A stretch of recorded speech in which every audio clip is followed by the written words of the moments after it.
Accounting ratio, আমরা বলতে পারি এটাকে রেশিও অ্যানালিসিস। ক্লাস 11-এ আমাদের এটা সচরাচর থাকে, কিছু কিছু আইএসসি বোর্ডের স্কুলে এই রেশিও অ্যানালিসিসটা ক্লাস 11-এ থাকে। বেসিক্যালি এটা অ্যাডভান্স অ্যাকাউন্টিং এর ভাষা, সেই জন্য ক্লাস 12-এ আমাদের এই রেশিও অ্যানালিসিসটা রয়েছে। এই রেশিও অ্যানালিসিস জিনিসটা কি, মানে এটা খাবো না এটা মাথায় দেবো, এটা কি কাজ করে সেটা আমাদেরকে আগে প্রথম জানতে হবে। আমাদের যত কোম্পানি আছে, যত কোম্পানি, আমরা সেই কোম্পানিগুলোর নাম দেখে কোনো কোম্পানিকে কখনো ভালো বলি, কোনো কোম্পানিকে কখনো খারাপ বলি। এই যে ভালো বলছি বা খারাপ বলছি, সেটা কোনো কিছু একটা বেসিসে তো বলবো। ধরো আমার আজকে শরীর খারাপ, কোনো একটা প্রবলেম, জ্বর সারছে, ডাক্তারের কাছে গেলাম, ডাক্তার প্রথমেই বলবে ব্লাড টেস্ট করো, ব্লাডটাকে টেস্ট। কারণ ব্লাড হচ্ছে এমন একটা জিনিস যেটা শরীরের সবকিছুর হদিশ যায়, মাথা যন্ত্রণা থেকে পাবে একটাই ডাক্তারদের ফার্স্ট থিং ব্লাড টেস্ট। বিজনেসের ব্লাডকে ফিনান্স, সেই ফিনান্স থেকে আসছে ফাইন্যান্সিয়াল স্টেটমেন্ট। ফাইন্যান্সিয়াল স্টেটমেন্ট মানে একটা বিজনেসের এক বছর বা একটা টাইম পিরিয়ডে সমস্ত অ্যাকাউন্টিং যত ফিনান্সিয়াল অ্যাক্টিভিটিস হয়েছে তার একটা স্টেটমেন্ট অ্যানালিসিস, যেটাকে আমরা ফাইনাল অ্যাকাউন্ট বলে এসেছি।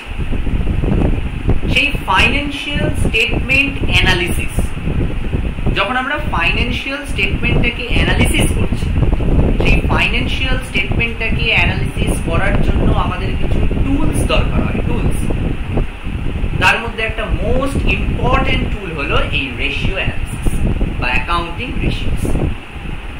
যেমন আমরা হিমোগ্লোবিন টেস্ট করি, ডাব্লিউবিসি টেস্ট করি, আমরা থাইরয়েড স্টিমুলেটিং হরমোন টেস্ট করি। তেমনি বিজনেসের অনেকগুলো দিক আছে, বিজনেসের লিকুইডিটি, বিজনেসের সলভেন্সি, বিজনেসের টার্নওভার, বিজনেসের আর্নিং পার শেয়ার ইপিএস। এই প্রত্যেকটা জিনিস আলাদা আলাদা প্যারামিটার। এই প্রত্যেকটা প্যারামিটারকে অ্যাকাউন্টিং রেশিওস দিয়ে, ভ্যারিয়াস রেশিওস দিয়ে আমরা চেক করতে পারি। এখানেই হচ্ছে এই চ্যাপ্টারটার অ্যাপ্লিকেশন। বোঝা গেছে? তো এই অ্যাকাউন্টিং রেশিও আমাদের অনেক ধরনের আছে। লিকুইডিটি রেশিও আছে, সলভেন্সি রেশিও আছে, টার্নওভার রেশিও আছে, প্রফিটেবিলিটি রেশিও আছে। এক একটা রেশিও এক এক ধরনের কাজ। এই রেশিও অ্যানালিসিসটা কারা করবে? দুটো শ্রেণীর মানুষই করবে। যারা বিজনেসের ইন্টারনাল, তারাও রেশিও অ্যানালিসিস করবে। যারা ম্যানেজমেন্ট স্টাফ, যারা বোর্ড অফ ডিরেক্টরস, তারাও রেশিও অ্যানালিসিস করবে তাদের বিজনেসের ইমপ্রুভমেন্টের জন্য। আর আমরা যারা আউটসাইডার, যারা ধরো বিজনেসের শেয়ার হোল্ডার বা বাইরে থেকে ভাবছি যে এই বিজনেসে কি ইনভেস্ট করবো না করবো, তারাও প্রথমে আগে যে কিছু না জানে সেও আগে প্রথম দেখবে দেখি এর ফাইন্যান্সিয়াল স্টেটমেন্ট। এবার একটা ফাইন্যান্সিয়াল স্টেটমেন্ট দেখে তুমি বলতে পারবো। আজ প্রত্যেকটা লিমিটেড কোম্পানির ফাইন্যান্সিয়াল স্টেটমেন্ট মানি কন্ট্রোল ওয়েবসাইটে আছে বা রিজার্ভ ব্যাংকের ওয়েবসাইটে আছে। ব্যাংকিং যে কোম্পানি ব্যাংকগুলো আছে তাদের ফাইন্যান্সিয়াল স্টেটমেন্টস বা তাদের অ্যানুয়াল রিপোর্টস তাদের অফিসিয়াল ওয়েবসাইটে আছে। বাট দেখে বুঝবো কি করে? আমাকে তো টেস্ট করতে হবে। সেই টেস্ট হচ্ছে অ্যাকাউন্টিং রেশিওস। আমরা প্রথম অ্যাকাউন্টিং যে রেশিওটা করব সেইটাকে আমরা বলবো লিকুইড রেশিও। লিকুইড রেশিও, এই লিকুইড রেশিওর আন্ডারে দুটো রেশিও আছে যেগুলো প্রচন্ড ইম্পর্টেন্ট। প্রথম হচ্ছে কারেন্ট রেশিও আর সেকেন্ড হচ্ছে লিকুইড রেশিও। কারেন্ট রেশিও আর সেকেন্ড হচ্ছে লিকুইড রেশিও। আচ্ছা, আমরা লিকুইডিটি চেক করছি কেন? বিজনেসের লিকুইডিটি চেক করে আমাদের লাভটা কি? আমরা বিজনেসে কেন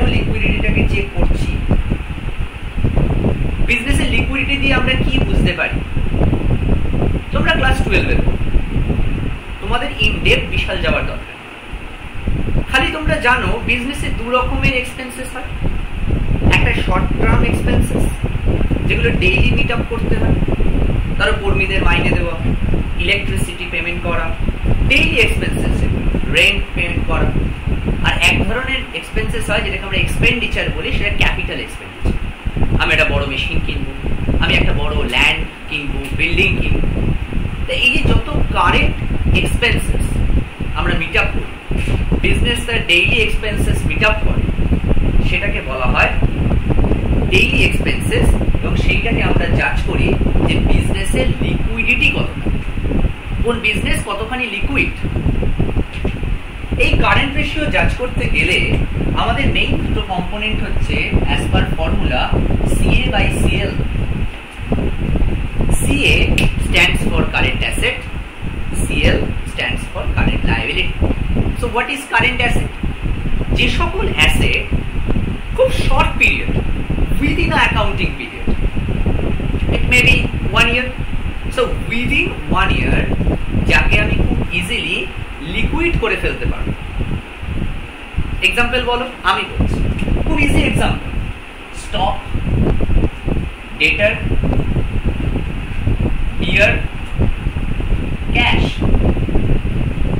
বিয়ার মিন্স বিলস রিসিভেবল, স্টক, ডেটার, বিয়ার, ক্যাশ, এগুলো কারেন্ট অ্যাসেট। এগুলোকে খুব ইজিলি আমি ক্যাশে ট্রান্সফর্ম করতে পারি। আজ আমার গোডাউনে কিছু স্টক পড়ে আছে, বেচে দিলেই ক্যাশ। তোমার কাছে আমি পয়সা পাবো, তুমি আমার ডেটার, তুমি দিয়ে দিলেই ক্যাশ। তুমি একটা বিল দিয়েছ, কি স্যার এই মুহূর্তে আপনাকে টাকা দিতে পারছি না, আপনি এই বিলটা রাখুন। আমি বিলটা রেখে দিয়েছি, 3 মাস পরে আমি তোমাকে বিলটা ফেরত দেবো, তুমি আমাকে টাকাটা দিয়ে দেবে, cash. And cash and cash equivalent, obvious cash.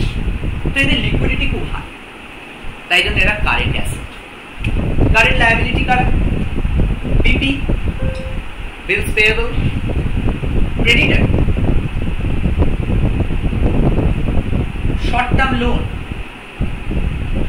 এরা ব্যাংক ওভারড্রাফট, ব্যাংক লোন, এরা হচ্ছে কারেন্ট লায়াবিলিটি। তুমি ভাবো within a short accounting period আমি খুব ইজিলি এগুলোকে মিট আপ করে দিতে পারবো। কিন্তু আমি পারবো একটা 200 কোটি টাকার লং টার্ম লোনকে খুব ইজিলি মিট আপ করতে পারবো। কিন্তু একটা ক্রেডিটারকে আমি ইজিলি টাকা দিয়ে দিতে পারবো। ধরো তুমি আমার কাছ থেকে টাকা পাও, ঠিক আছে, কত পাও? 10,000 টাকা পাও, 15,000 টাকা পাও, ঠিক আছে, তোমাকে আমি 2 মাস পরে দিয়ে দেবো। তাই এরা অনেক বেশি লিকুইড। তো সেই লিকুইডের জন্য এদেরকে বলা হয় কারেন্ট লায়াবিলিটি। যখন আমরা current asset by current liability করছি, তখন সেইটা হচ্ছে কারেন্ট রেশিও। এই প্রত্যেকটা রেশিওর একটা করে স্ট্যান্ডার্ড মান আছে, standard figure, standard value. Current ratio standard value হচ্ছে 2:1। তার মানে আমি যে কোম্পানির কারেন্ট রেশিও করব, সেই কোম্পানির কারেন্ট রেশিও কি আমার কখনো 2:1 এর বেশি হতে পারে না? না, অবশ্যই হতে পারে। This is the standard. And তুমি যখন করছো, that is your actual. Then you have to analyse why difference occur, কেন স্ট্যান্ডার্ডের সাথে অ্যাকচুয়ালের ডিফার করলো। সেটাই তো ম্যানেজমেন্ট অ্যাকাউন্টিং, সেটাই তো ম্যানেজারিয়াল ডিসিশন। এই স্ট্যান্ডার্ড মান 2:1 মানে এটা নয় কি অলওয়েজ 2:1ই আসে, না। 2:1 এর কমও আসতে পারে, 2:1 এর বেশিও আসতে পারে, 2:1ও আসতে পারে। কম আসাও কোনো সময় হয়তো ভালো বা ভালো নয়, বেশি আসাও কোনো সময় হয়তো ভালো বা কোনো সময় ভালো নয়। Depend on the situation. এমন নয় কি সবসময় কম ভালো, সবসময় বেশি ভালো, না। 2:1 স্ট্যান্ডস ফর প্রতি 1 ইউনিট কারেন্ট লায়াবিলিটির জন্য আমার বিজনেসে 2 ইউনিট কারেন্ট অ্যাসেট থাকাটা জরুরি। মানে আমার যদি বিজনেসে শর্ট টার্ম লোন মানুষকে দিতে হবে 10 টাকা, তাহলে সেই সময় আমার বিজনেসে মানুষের কাছ থেকে পেতে হবে 20 টাকা। This is the logic. আমাকে বিজনেসে মানুষের কাছ থেকে পেতে হবে 20 টাকা, আর সেই সময় আমাকে বিজনেসে মানুষকে দিতে হবে 10 টাকা short term. So then it will be 2:1. It is idle standard. 2:1। এটা হচ্ছে কারেন্ট রেশিও। এবার আমরা আসছি লিকুইড রেশিও। কারেন্ট রেশিও মানে তাহলে লিকুইড, বাট কারেন্টের থেকেও লিকুইড, কারেন্টের থেকেও লিকুইড। এই লিকুইড রেশিওর ফর্মুলা বলছে liquid asset by liquid liability বা কুইক লায়াবিলিটি। লিকুইড রেশিওর আরেকটা নাম আছে কুইক রেশিও, আরো একটা নাম আছে অ্যাসিড টেস্ট রেশিও। এক্সামে যে কোনো রেশিও দিয়ে নাম আসতে পারে, লিকুইড রেশিও আসতে পারে, কুইক রেশিও আসতে পারে, এন্ড অ্যাসিড টেস্ট রেশিও আসতে পারে। ফর্মুলা লিকুইড অ্যাসেট বা quick asset divided by liquid liability বা কুইক লায়াবিলিটি। এবার কোশ্চেন যে আমরা লিকুইড অ্যাসেট কাদেরকে বলি, আমরা লিকুইড অ্যাসেট কাদেরকে বলি? কারেন্ট অ্যাসেট মানেই কিন্তু লিকুইড অ্যাসেট, কিন্তু লিকুইড অ্যাসেট পার্টিকুলারলি আমরা যখন বলছি তখন সেখানে আরো কিছু রেস্ট্রিকশনস আছে, সেখানে আরো কিছু রেস্ট্রিকশনস আছে। কি রেস্ট্রিকশনস আছে না, আমরা কারেন্ট অ্যাসেট থেকে যদি স্টক আর প্রিপেড এক্সপেন্সকে বাদ দিয়ে দিই তাহলে সেটা হয়ে যাবে কুইক অ্যাসেট। কিছুই না, এই যে স্টক, ডেটার, বিয়ার, ক্যাশ বা এর সাথে যদি আমি আরেকটাকে ধরি প্রিপেড এক্সপেন্সেস, এরা হচ্ছে সবাই কারেন্ট অ্যাসেট। এই টোটাল কারেন্ট অ্যাসেটের ফিগার থেকে আমি যদি পার্টিকুলার প্রিপেড এক্সপেন্সেস আর স্টককে বাদ দিয়ে দিই তাহলেই তারা আমার হয়ে যাবে লিকুইড অ্যাসেট। কিন্তু লজিকটা হচ্ছে যে স্যার হঠাৎ করে ওদের দুজনকে আপনি বাদ দিচ্ছেন কেন? ওরা কি এমন দোষ করবে? ওরা দোষ করেছে এটাই যে এদের মধ্যে, আমি যদি এদের মধ্যে কম্পিটিশন করি তাহলে পার্টিকুলারলি প্রিপেড এক্সপেন্সেস আর স্টকের লিকুইডিটি কম। আমি সাপোজ তোমার থেকে 10,000 টাকা পাই আর আমার গোডাউনে 10,000 টাকার মাল আছে অ্যাজ আ স্টক, তা বলো তো কোনটা থেকে আমি তাড়াতাড়ি ক্যাশ করতে পারবো? অবভিয়াস ডেটার থেকে। ডেটারকে গিয়ে 5 বার বলবো টাকা দাও টাকা দাও টাকা দাও, সে আমায় টাকাটা দিয়ে দিতে পারে বা দিয়ে দেবে। বাট আমার 10,000 টাকার মাল আমি ইজিলি বেচে দিতে পারবো যদি মার্কেটে রিকোয়ারমেন্ট না থাকে। তাই স্টকের লিকুইডিটি কম। প্রত্যেকটা জিনিসের লজিক আছে, লজিকের জন্যই পড়া, নাহলে মুখস্থ করতে হবে। মুখস্থ করে কিছু বড় কিছু হবে, বুঝে নাও, কারণ এরপরে অনেক কিছু পড়তে হবে। তাই যত কম মুখস্থ করবে ট্যাকল করবে। প্রিপেড এক্সপেন্সেস কেন আমরা বলছি যে প্রিপেডের লিকুইডিটি কম? আচ্ছা, প্রিপেড এক্সপেন্সেস কাকে বলে? ধরো আমি এই জায়গাটা একটু বুঝছি।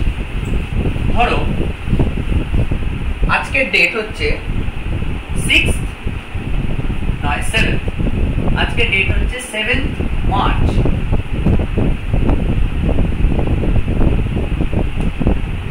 আমরা প্রত্যেকে জানি 31st মার্চ আমাদের ইয়ার এন্ডিং হয়, ফিনান্সিয়াল ইয়ার। আমি ধরো অগাস্টের 1 তারিখ 2024 সালে 2024 1st অগাস্ট আমি একটা অ্যানুয়াল এলআইসি প্রিমিয়াম দিয়েছি, অ্যানুয়াল এলআইসি প্রিমিয়াম দিয়েছি। তার ভ্যালিডিটি কতদিন অবধি থাকবে? তার ভ্যালিডিটি থাকবে জুলাই 2025 অবধি, 12 মাস। আমি আবার অগাস্ট 2025-এ গিয়ে টাকা দেব। কিন্তু বাবা আমার অ্যাকাউন্টিং ইয়ারটা শেষ হচ্ছে কবে? 31st March 2025। তাহলে তুমি বলো যে পার্টিকুলার এই ইয়ারের মধ্যে আমার তো পুরো টাকাটা পড়ছে না। আমি 12 মাসের জন্য সাপোজ 12,000 টাকা প্রিমিয়াম দিয়েছি, বাট আমার অ্যাকাউন্টিং পিরিয়ডে 2024-2025 is my current financial year. এর মধ্যে ক মাস পড়ছে? August, September, October, November, December, January, February, March, 8 months. আর April, May, June, July 4 months চলে যাচ্ছে পরের বছর। তাহলে 8,000 আমার কারেন্ট ইয়ারের এক্সপেন্স, আর 4,000 আমার কাছে প্রিপেড এক্সপেন্স। তো তুমি বলো তো আমি কি করে 4,000-কে আজ বললেই কাল লিকুইড করে ফেলবো? যতদিন না জুলাই 25 আসছে ততদিন আমি তো 4,000-কে লিকুইড করতে পারি না।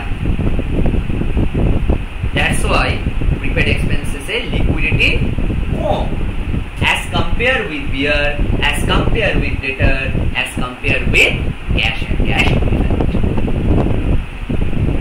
Understand? Fine. কিছুই নয়, কারেন্ট অ্যাসেট থেকে আমি স্টক আর প্রিপেড এক্সপেন্সেস কে যদি বাদ দিয়ে দিই তাহলে আমি পেয়ে যাব লিকুইড অ্যাসেট বা কুইক অ্যাসেট। ফাইন। এবার লিকুইড লায়াবিলিটি বা কুইক লায়াবিলিটি, লিকুইড লায়াবিলিটি বা কুইক লায়াবিলিটি কি করে পাবো? এখানেও কিছু ব্যাপার আছে। এই কারেন্ট লায়াবিলিটি থেকে যদি আমি ব্যাংক ওভারড্রাফটটাকে বাদ দিয়ে দিই তাহলেই আমি পেয়ে যাব কুইক লায়াবিলিটি। কারণ ব্যাংক ওভারড্রাফট আজ বললে কালই পে করা যায় না। কোনো সময় আমরা ব্যাংকের লোনই নিয়েছি 1 বছরের জন্য, 1 বছরের আগে হয়তো পে করা পসিবল নয়, হয় পে করা যায়, প্রি ক্লোজিং করা যায়, বাট নাও যেতে পারে। But as compared with the BP and the creditors, bank overdraft এর liquidity কম। তাই আমরা যখন লিকুইড রেশিও বার করছি, লিকুইড লায়াবিলিটির কথা ভাবছি, তখন আমরা কারেন্ট লায়াবিলিটি থেকে ব্যাংক ওভারড্রাফটকে বাদ দিয়ে আমরা পেয়ে যাব লিকুইড লায়াবিলিটি বা কুইক লায়াবিলিটি। ইজ ইট ওকে? বোঝা গেছে? গেছে? Fine. Next,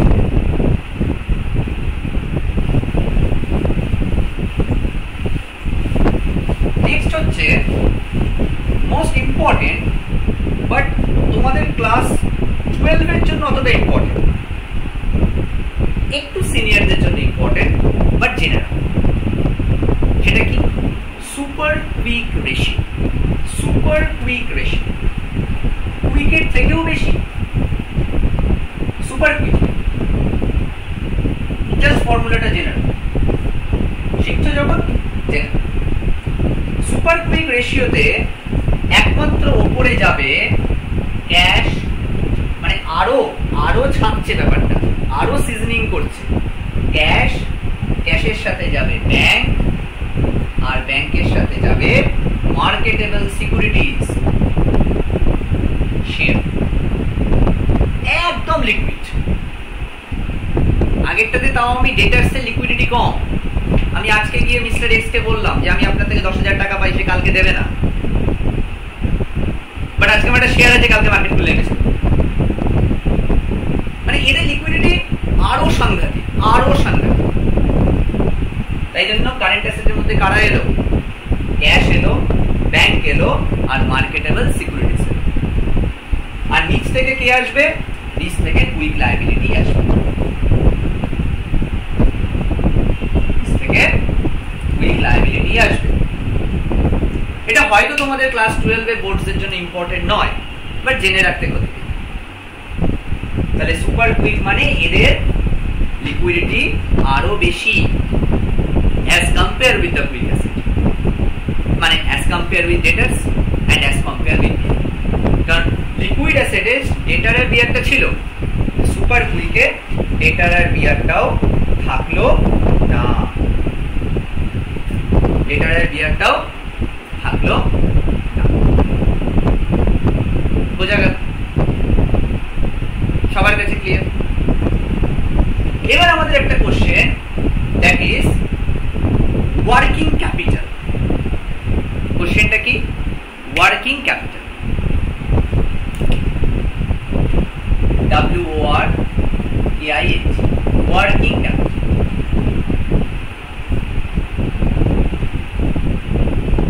The value of current asset over current liability, এটাই আমরা ছোট থেকে শিখে এসেছি।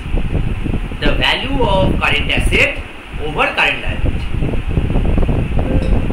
মানে তোমার কারেন্ট অ্যাসেটের ভ্যালু কারেন্ট লায়াবিলিটির থেকে যতটা বেশি সেটাকে বলা হবে ওয়ার্কিং ক্যাপিটাল। তাহলে এটাকে আমরা ম্যাথমেটিক্যালি যদি বলি CA মাইনাস CL, বাট এখানে আমার একটু বলা আছে।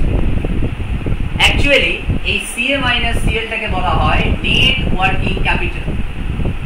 এটা আমরাও একদম বিগিনার স্টেজে জানতাম, পরে জেনেছি, একটু বড় হয়ে জেনেছি। অ্যাকচুয়ালি ওয়ার্কিং ক্যাপিটাল মানে হচ্ছে current asset. As per finance working capital মানে হচ্ছে current asset. Current asset minus current liability হচ্ছে নেট ওয়ার্কিং ক্যাপিটাল। ক্লিয়ার? তাহলে আমরা এখান থেকে এই current asset, current liability, liquidity রেশিওটা যে পড়লাম, কি পড়লাম? কারেন্ট রেশিও পড়লাম, কুইক রেশিও পড়লাম, সুপার কুইক রেশিও পড়লাম, আর আমরা ওয়ার্কিং ক্যাপিটালের কনসেপ্টটা বুঝলাম। এবার আমরা একটা ম্যাথমেটিক্যাল সামস করে দেখি, তাহলে আমাদের লিকুইডিটি রেশিও মোটামুটি আমরা কমপ্লিট করতে পারবো। ধরো আমাদের একটা ফিগার দিয়েছে, আমাদের এটা আমরা পুরোনো ব্যালেন্স শিটের কনসেপ্টেই পাচ্ছি। আমাদের তো ব্যালেন্স শিট দু রকম, একটা শিডিউল 3, একটা শিডিউল 6। আগেকার যে ব্যালেন্স শিটটা ছিল, the horizontal form of balance sheet, যার লেফট হ্যান্ড সাইডে থাকতো liabilities, capital plus liabilities, and right hand সাইডে থাকতো অ্যাসেটস। এরকম একটা পুরোনো দিনের ব্যালেন্স শিট আমরা যদি করি, তাহলে আমরা একটা এক্সাম্পল দিতে চাইছি। কি এক্সাম্পল? এক্সাম্পলটা হচ্ছে ধরো stock 75,000, debtors 70,000 less provision 5,000, ultimately debtor 65,000, bills receivable 30,000, then prepaid expenses 5,000, accrued income 2,000, cash in hand 5,000, and cash at bank 10,000. This is the asset side. Total করছি।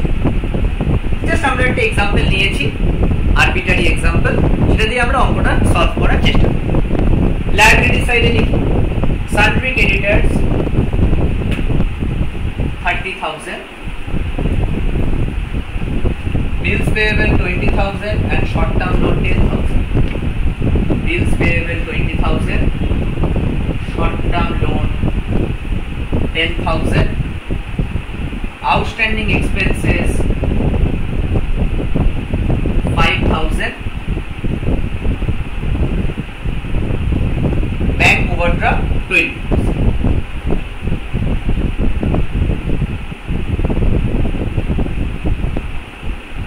চলে, এবার আমাকে বললো এখান থেকে কারেন্ট রেশিও বের, ক্যালকুলেট দ্য কারেন্ট রেশিও। কিছুই current asset by current liability, অবশ্যই কারেন্ট অ্যাসেটকে ফুল ফর্মে সিএ লিখবে, current asset within bracket C. Current অ্যাসেটে কি কি আছে? স্টক আছে, ডেটার আছে, বিআর আছে, প্রিপেড আছে, অ্যাক্রুড ইনকাম আছে, cash in hand, cash at bank সবই আছে। So 75,000 plus 65,000 1,40,000 plus 30 1,70,000 plus 7 1,77,000 plus 5 1,82,000 plus 10 1,90,000 divided by current liability.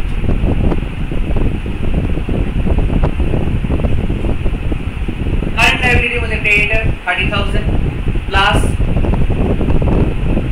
bills payable 20,000 plus short term loan plus outstanding plus bank loan.